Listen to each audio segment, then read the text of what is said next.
Hi art students, I'm here with my roommate's cat, Sebastian. I just wanted to give you a heads up, and here's what I want you to look for in the video artist interview. As you're watching, I want you to look for a detail that you noticed in Susan Norris's artwork. So I want you to look for maybe something that she included in her work. It might be a thing, it might be something that you liked, but instead of telling me just something that you remember, I want you to talk about her work specifically. So I will show you again how to put that in Google Classroom at the end of the video, but that's what I want you to look out for. Thank you so much for joining me in an interview. Could you please start off by telling us your name, where you're from, and what type of artist are you? Okay, I'm Susan Norris. There might be some kids at the middle school that knew me as Coach Norris. And I went to high school in Rochester, Minnesota, went to Iowa State, also got a master's degree at Iowa State. I've lived in Ames since 1988, and that's a long time. What did you coach? I was the art coach. You were the art coach. I decided to call myself a coach, like when I taught at the high school, because it's all about sports and everything. And I'm like, hey, I want to be a coach too. And what kind of art do I like to do? Yeah. I like collecting things, so I like to make art with found objects. And I also like stitching, like hand sewing and embroidery. So I used to do like really detailed pen and ink drawings when I was in high school. So would you call yourself a mixed media artist then? Yeah. Cool. I think so. Good. My second question is, what does a typical day in your work look like as an artist? There's going to be a walk with a canvas bag. I'm going to walk downtown and walk up and down Main Street and see if there's any cool pieces of rusty metal, or I pick up a lot of hair bands. Like I'm going to make a piece of art with all my hair bands one day, just lay them all out, sew them down. I like to go for walks like in Carr Woods or Ted Tedesco Park. Nature is very inspiring for me too. So, just for context, Susan was an art teacher, right? And then how long have you been retired or not? Well, I retired in June of 2018. Oh, good. Yeah. Nice. And so you've just been making art in your time? Well, when I first retired, I went on a 9-month trip around the United States. So I like to travel too. I don't know how, but everything informs my art. Every part of every day, I'm noticing things, and I'm picking things up, and I'm thinking of what I can do with these things. Like as far as art goes, I need to give myself a challenge. Like this thing that's hanging on the wall over here, that I last year I stitched on it every day, and so that was a challenge I made to myself. Which is kind of scary. You start out on January 1st, and you're like, oh, I'm going to do this every day, and then you might get a couple months into it, and something comes up that makes it... You fall behind, or, what else was I going to say? You run out of ideas, but that seems to work for me to have a daily practice of making art.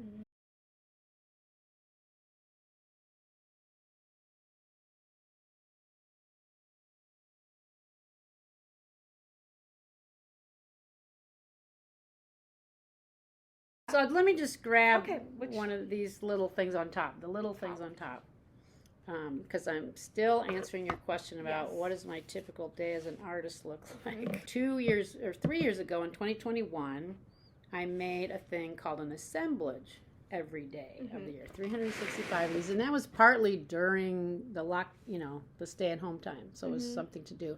So this is made with twigs that I picked up and bits of cording, like an old shoelace or like cord.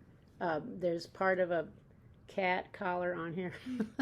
Anyway, so I wrapped this twigs and I stitched them onto this piece of cardboard, and these twigs represent my 4 sons and me and one of my nephews, and it's called The Ties That Bind, which is kind of a pun because the twigs are bound onto the cardboard and we're bound to each other, blah, blah, blah. This one, it's like a river, things flowing down the river. And it's kind of, I thought it was kind of deep when I made it. Like, you know, there's like a little gold person in there floating down the river, and seashells, a fork, a little worry doll is in there. But it's just flowing. That's life, right? And then this one says, what you seek is seeking you. It's got the eye on it. That was made early. That was made like in January. To answer your question, some days I make art.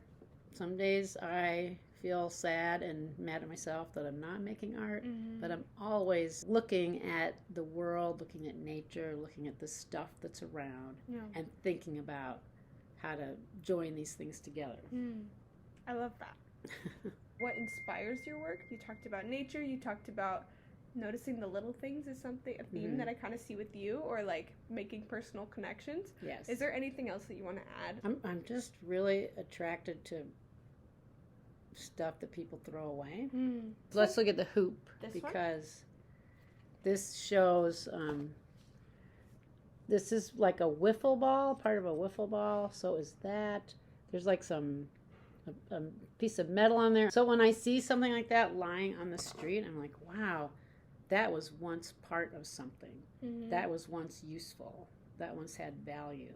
And if I pick it up and put it in a piece of artwork, then I'm giving it value again. I care about people that are not valued, or people that feel like they don't matter. And that's kind giving of them a space for value again. Yeah. Very cool. If you had to pick another job or artistic medium, what would you choose? Well, I like to sing. I do theater. I mean, I think theater would probably be something that I would pick. I've done acting, I've done musicals, I've done directing, I've done set painting. But what I like about that is the collaboration, is everyone is a team and everyone is working towards a common goal. And you just put so much time and effort and heart into it for a short period of time. And then you have this electric exchange with the audience, and then it's done. That's a good answer. Did you have to go to more school for this job? If yes, where did you go?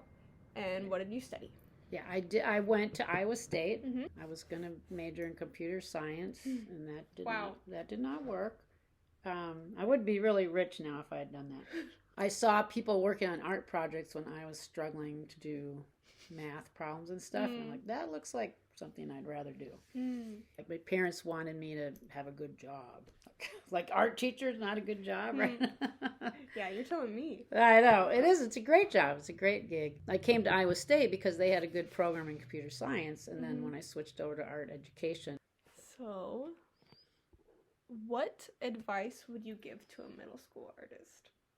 Oh, don't be afraid. Don't be afraid to express yourself. Don't be afraid to make mistakes. Try to get calm and quiet and really listen to who you are, you know, like what wants to come out. Because when I was in middle school, I was trying to copy all the time. And copying is good. That's a great way to practice a skill, like practice drawing or practice a style. But it's okay to be you, too. And make mistakes. And I just think that's so hard in middle school you look around, well, that person can draw. I mean, I don't know what it's like now, but for my years of teaching, people, adults and children, equated artistic with being able to draw things realistically. And that is not necessarily artistic. That is just a skill, like running fast. Okay, I can just make things look real. But if you make art with paint and you're very energetic when you're putting paint on the paper and it doesn't necessarily look like anything, that is a portrait of your energy in that moment, which is different from a drawing that takes a really long time. I'm not dissing either one of them. I'm just saying there's value in different ways of making. That's a great answer. Thank you. If you had to fight 10 duck-sized horses or one horse-sized duck, I saw this on the internet. Which would you pick and why? Oh, God. Okay, wait. I want to fight the little things. 10 of them? 10 horses? Well, they're little, though. They're like They're like this big. I like that answer though because it's unique. Most people pick the big duck. Oh really? Mm-hmm. No, I'm like, hey, let's be a group. Let's do something together. Let's have a contest. I just feel like you could get them to fight amongst themselves or something, and then you wouldn't have to fight them. I want to mention that I'm a mom that I have 4 sons, and they are all creative in different ways. And like how our family really had fun was doing creative things, like making up silly stories, making up parodies, like song parodies, and acting things out and dressing up. And like if we go on a camping trip, we'd go collect a bunch of stuff in the woods and bring it back and put it on the picnic table and make art with it. So it's just a cool way to be with people. Yeah, whether it's your friends or your family. Because art is special in that it's typically not competitive and something that can easily be shared. So that's really beautiful that you were able to do that with them on your trips and in life and stuff. Can you tell us about these other pieces here? Okay. So this one, I went to a collage workshop at the Octagon, and there's this fellow who, he's from New York City, and he was going to do he was just coming through Ames, and he called the Octagon and said, hey, can I do a workshop? It was like all day.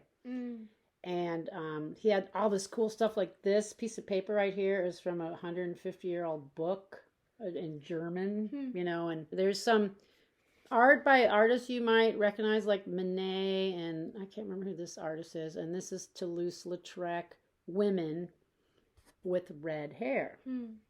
And I often have this kind of stepping stone thing in my art.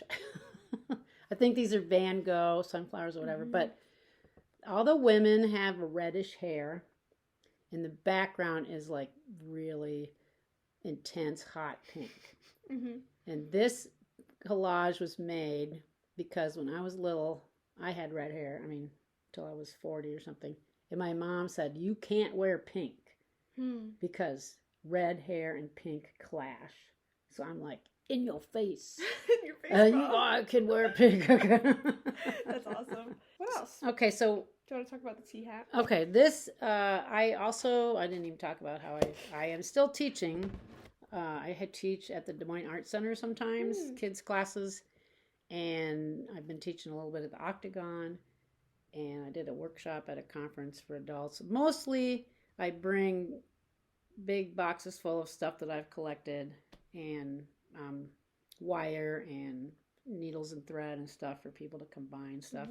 But I'm always experimenting. Let's find something new. I taught a class called Exploring Form, and I wouldn't say that sculpting is my A game, but I taught a class Exploring Form. I'm like, okay, so this was made with tea tags. Like if you drink a cup of tea, there's like a little square of paper on it hanging off the side of the teacup. And so I used a form, like a mold, like a yogurt cup or something, and placed the tea bags on there. And I did use hot glue. Not always the best, but I need to be quick. So I made a bowl, and then I'm like, ooh, I think it should flare out a little bit. And in putting on this part, it ends up looking more like a hat, right? Okay. All right. And then this one's really wonky. I love it. God. Okay. These are all scrunchies that I found on the ground. And I washed. And this, I don't know if you can see, these are like black and white stripes. That was a little baby sock that I found. Oh. And I cut it, flattened it, and I starched it. So, and then laid it over something so it made a zigzag form. And then when it dried, it stayed in that form. And then the blue also, that's from a garment I got at a free thrift store. I don't remember where I got this cool white trim. These things are from a thrift store, these little pom-pom whatever things. And it's kind of wonky. They're really weird colors because I used the found scrunchies. But it works. But this is me. This is really expresses my personality. Well, do you have anything else to add before we close out our interview? Well, so wonderful to be invited to do this, and so great to meet you. Yes. Thank you and so thank much. you for agreeing and saying yes. And thank you, Oscar Withers, Yes. for making a connection. Shout out to him. Well, yeah, I'll say about Oscar, it came up in my Facebook feed just several days ago. A picture that he made in kindergarten that I will always remember. It was a sunset, and we used ombre chalk, like we go pink, purple, whatever, in the background, and then you had to cut something out of black paper and put on the front of it, like a silhouette. And he made a man in a top hat and a boat and a hand. He made this tiny little hand, and he cut out the little fingers out of the black paper, and that just slayed me. And I'll always remember it. That's very sweet. Well, thank you, Susan, for being interviewed and sharing your wonderful art with us. I can't wait for my students to see you and all the work you make. So thank you. You got a great art teacher. Oh, thank you. Goodbye. Bye. Hello, art students. Thank you for watching the video with Susan Norris. Now it's time for you to do your Google Classroom assignment. It's worth 5 points, and it's an easy way to up your grade.